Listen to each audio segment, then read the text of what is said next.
Greetings, everyone. I'm excited to welcome Vlad Podoliaco, founder and CEO at Folderly. Vlad, welcome to the show. Yeah, thank you for having me today. Yeah, great to have you on. Appreciate you coming on the show today. So let's dive right in. Tell us a little bit about your background.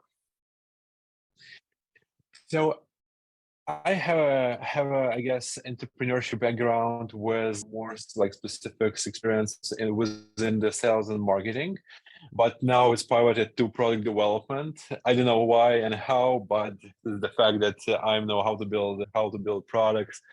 So I found that with my partner Michael, a company called Belkins, and this is a B2B sales agency where the main specialization to basically lead generation to bring new clients. And we already like 5 years in the market, hit 300 people. We are like industry leader within the lead generation, and there's a lot of like talks about the Belkins there. Since we're like for the 5 years in the market, we started to getting like free cash. Michael and I starting to like reinvest those money to building products. So the first product that we built is Folderly, and Folderly built it because of the like problem that appeared in the Balkans was the email marketing.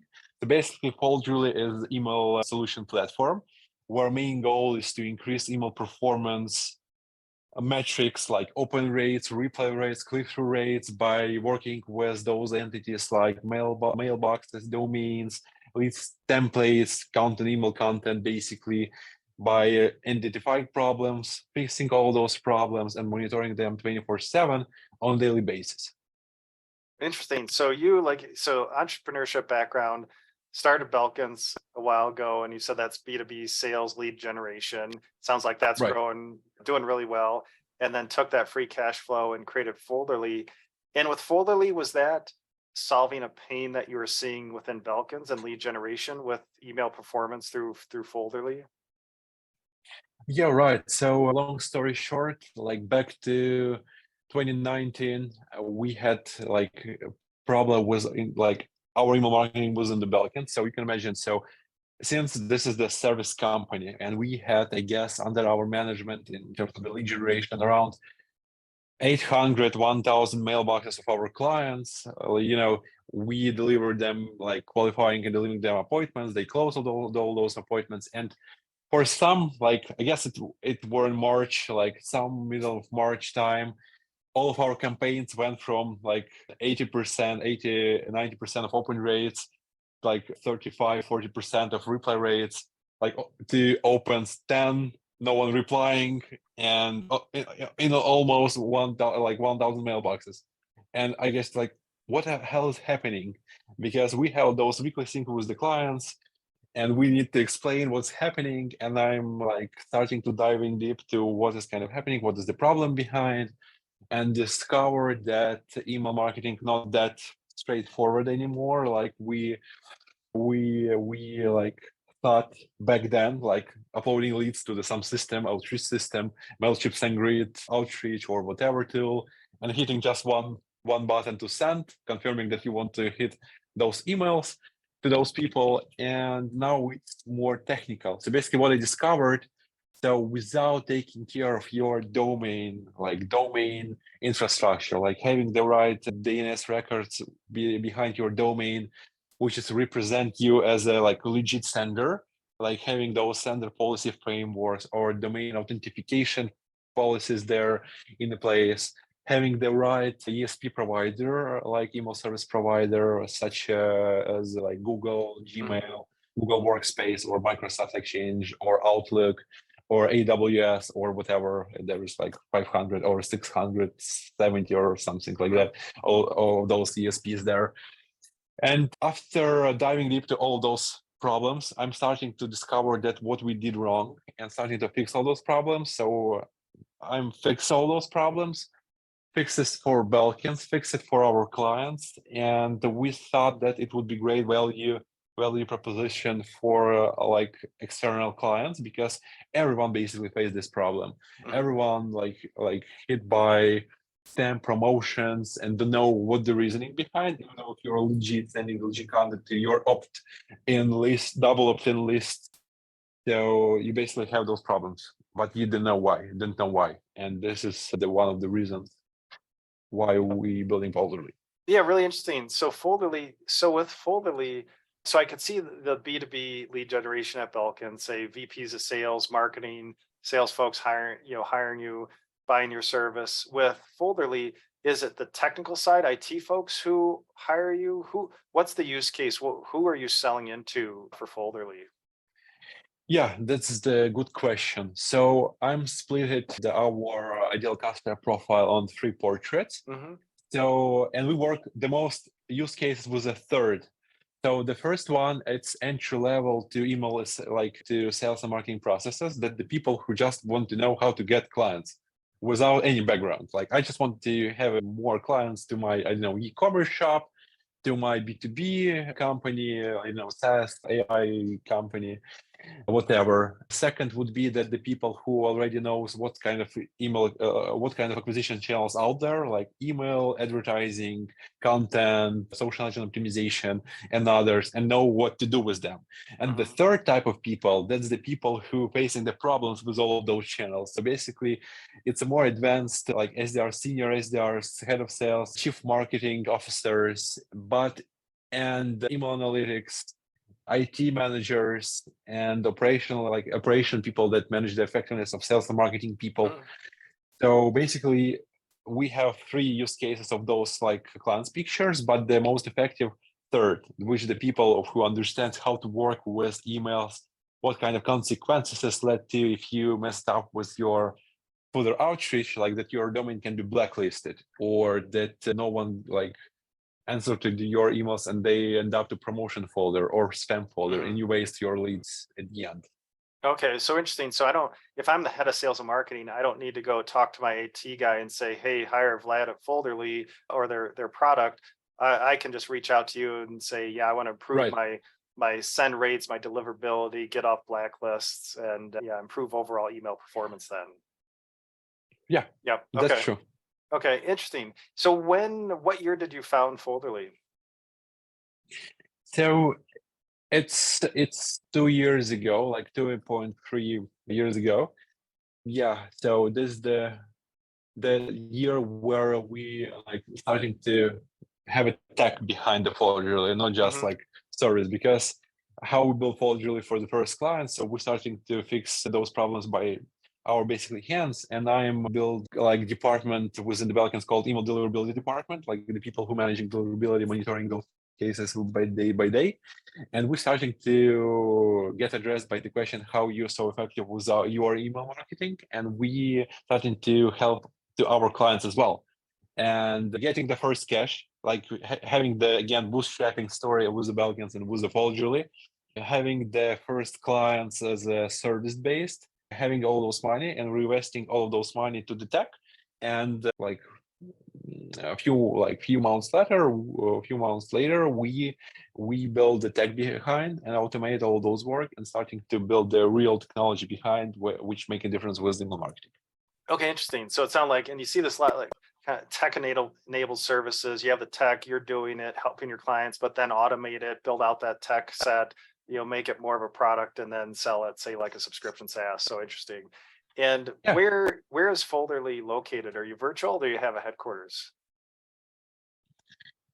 So we have our HQ in Denver, Colorado, but since all of those crises worldwide hitting us, like I guess 4 years in a row or 30 years in a row, so we're remote. So basically, I have my team across few states of America.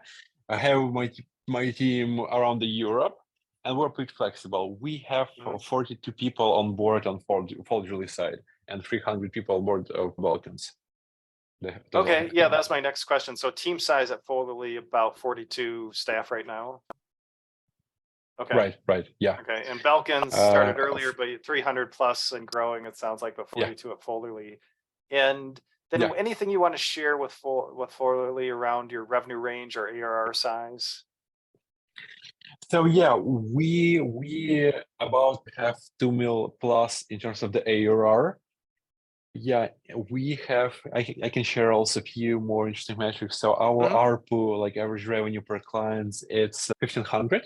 Mm-hmm. Our average lifetime value from clients, it's 15 grand, like Mm-hmm. 15, 16 grand ish. So Yep. somewhere like that. The biggest check we had, it's 25 grand per month. The Okay. lowest $200 per mail per mailbox. Okay. So the biggest customer up to about 25,000 a month, and then down to 1,000 or so. Okay. Interesting. So ARPU at 1,500, lifetime value of 15,000. So that's great that you know those metrics. Excellent. So almost at 2 million plus ARR. And then tell us, this is interesting because you have Belkins, a B2B lead generation business. Now you've got Folderly. So what go-to-market motion process are you using at Folderly to acquire clients? For both, like Balkans and Folgerly, right? For Folderly. So how do you acquire clients? What's your go-to-market motion for Folderly? Yeah. So from Folgerly perspective, so since our brand and butter is lead generation, email marketing, and basically the outbound. So this is the no-brainer thing that all processes, all people know how to do so. And I have 3 BDRs to sales execs behind the Folgerly, and they are pretty successful with scheduling, qualifying those meetings for sales execs, and we like getting new revenue from outbound. But I guess around 30% it's organic traffic. Like Okay. organic traffic, the leads coming to the website, the social optimization, the content. We have investing to the content, the learning. And one more thing to mention, and it's also related to the acquisition. So basically, speaking of those three pictures, ideal customer profiles that I mentioned to you, like from their like awareness about the email marketing or lead generation or acquisition channels. So basically, we have a lot of education, which helps those second person portrait, which don't know how to get new clients, to understand that there is like entire world behind all those acquisition channels, and that they need to understand how to do emails, like advertising, display ads, this like social, etc.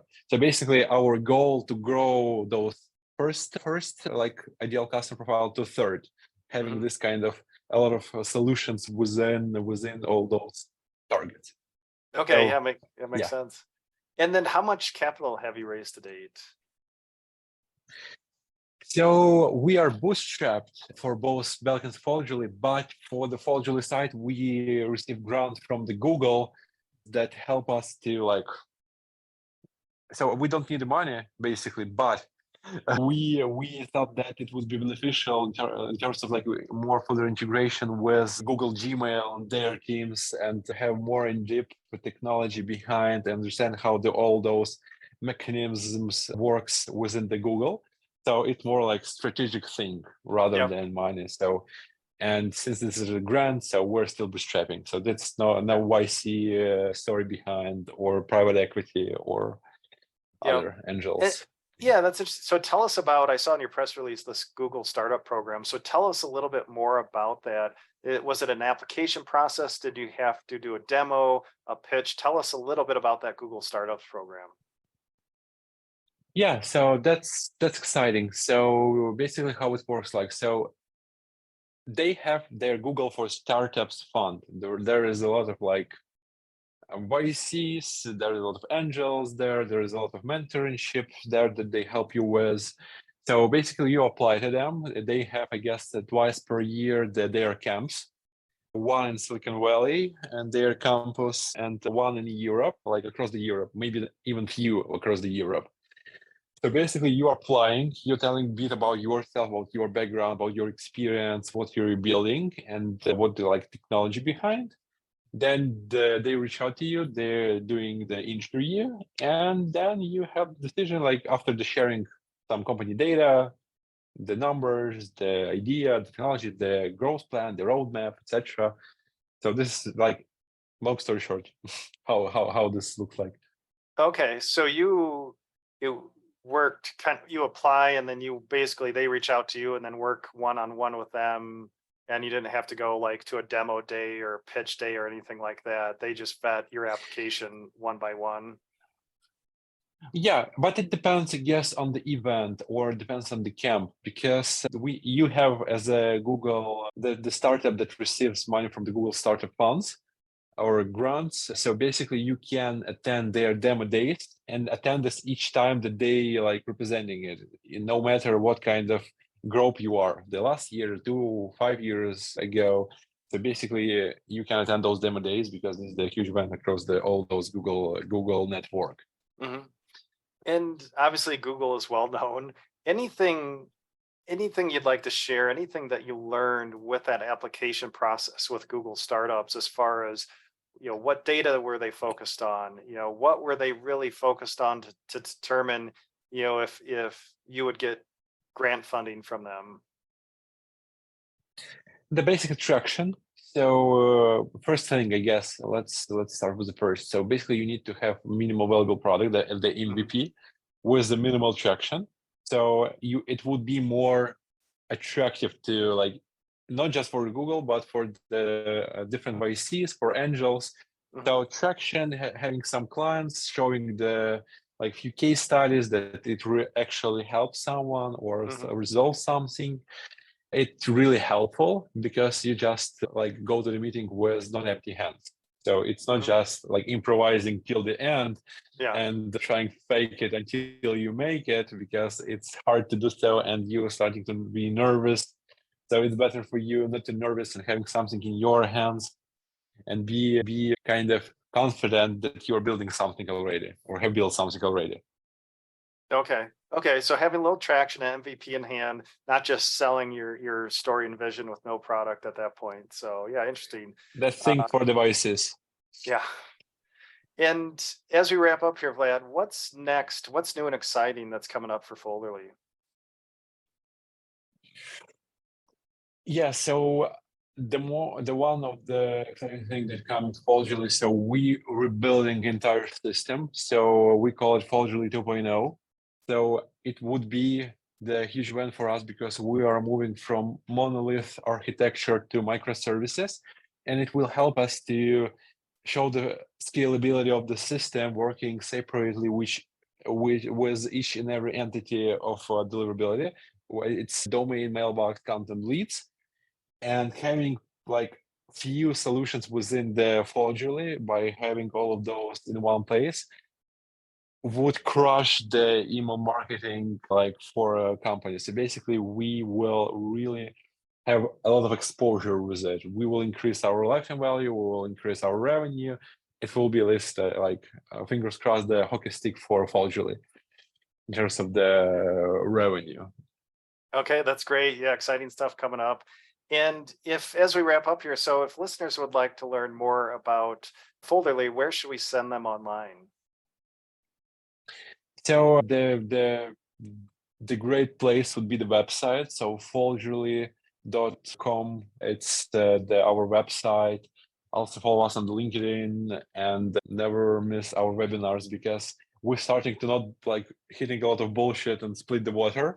We just like explaining how it works for us with the use cases, with those instruments, and it's always like interesting about be there because it always have a crazy chat there. Like on average we have 300 people on the webinar and the chat is like another event within the webinar. Oh, yeah. Yeah, I can see that. All right. Well, if you'd like to learn more about Vlad and Folderly, check out folderly.com to learn more. And Vlad, really appreciate you sharing your experience and your background today. Thank you. I also enjoy it, so pleasure is mine. Thank you.